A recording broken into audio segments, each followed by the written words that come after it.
তুই আমাকে হচ্ছে স্যার বলা না কান্দর বসে কান্দার এই কে হ্যাঁ কি হয়েছে তুই কে কি হয়েছে কি আপনি কি ওখানে মহল্লার ভিতরে একটা মাস্তানি তাই না আমার পোলাপানের উপর আতলা তুই কে আমি কে হ্যাঁ আমি কে হ্যাঁ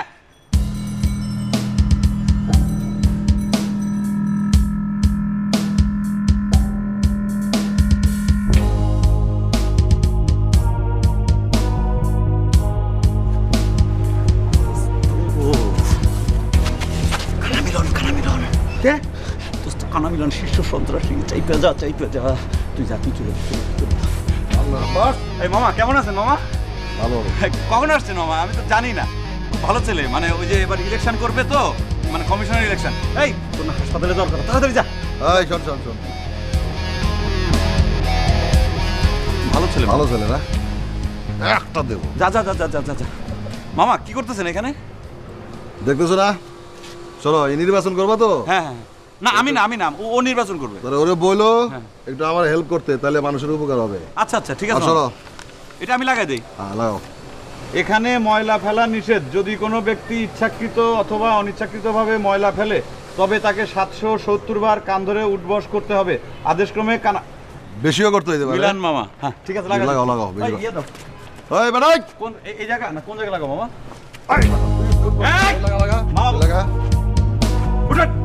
তুই কান ধরে বাস কর 770 লাগাও এখানে বিশাল বাসা পাইছে গেছি দোস্ত একদম হাড্ডি মাংস আলাদা করে ফেলাইতো কি হলো কথা কস না কেন টেবা খাইছস কেন এর চাইতে হাতে চুরি পরে ঘুরে বেড়া আরে এটা কোনো কথা হইলো হ্যাঁ মহল্লার ভিতরে আমরা কোনো কথা কইতে পারবো না কোথেকে কই এক লোক এসে মাথা পরি করবে কোনো উপায় নাই চুপ মাইরা থাকো এর থেকে ভালো 50 টাকা 20 কিনে এনে দে খায় মরে যাই গিয়া বিষ খায় মরতে হইব না তেরি বেরি করলে এমনি মরে যাবা শুনো তারা চিনো তুমি কানা গাও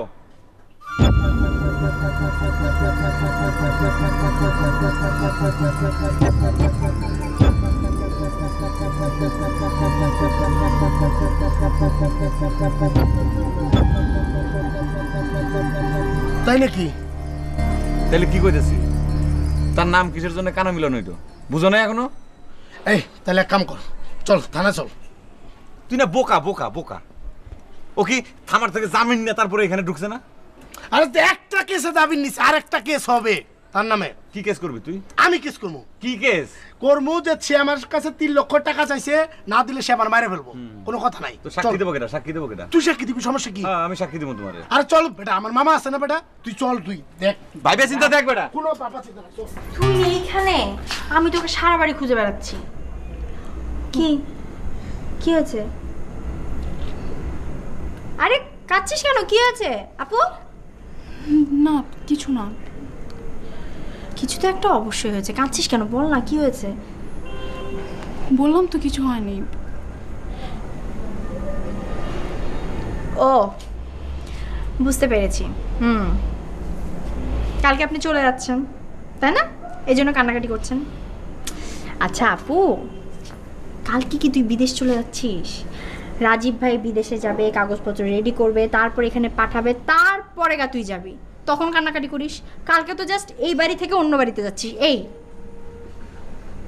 আর কাঁদছিস কেন কাঁদে না আপু কাঁদে না চল আমার না খুব খিদে লেগেছে চল খাবো চল না আরে কান্নাকাটি করতে না চল আমরা খাবো একসাথে তারপর আমরা খেলাধুলো করবো